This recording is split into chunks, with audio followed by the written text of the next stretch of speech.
राजा रामचंद्र मदराज देव को गुणगान करिसेंती। से कर्तव्यपरायण राजा थिले, प्रजा बछल राजा थिले।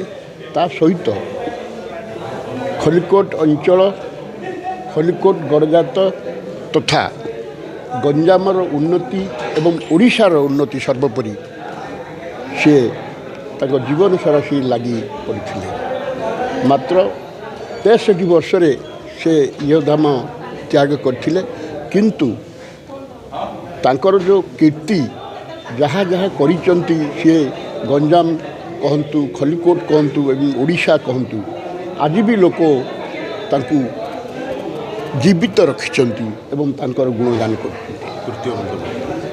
आपण माने जानथिबे से दुईटा गोल टेबल बैठक में जोग देइथिले।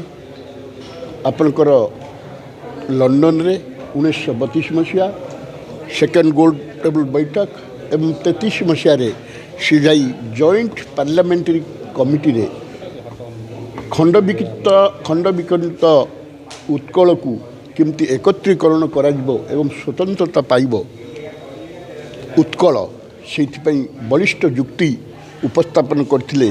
जारी फल कि 3 वर्ष पर आमको उत्कल प्रदेश मान्यता मिलला एवं जहाँ आज ओडिशा कहते। सर पॉल्यूशन को नहीं बदल भाई चिंता रहे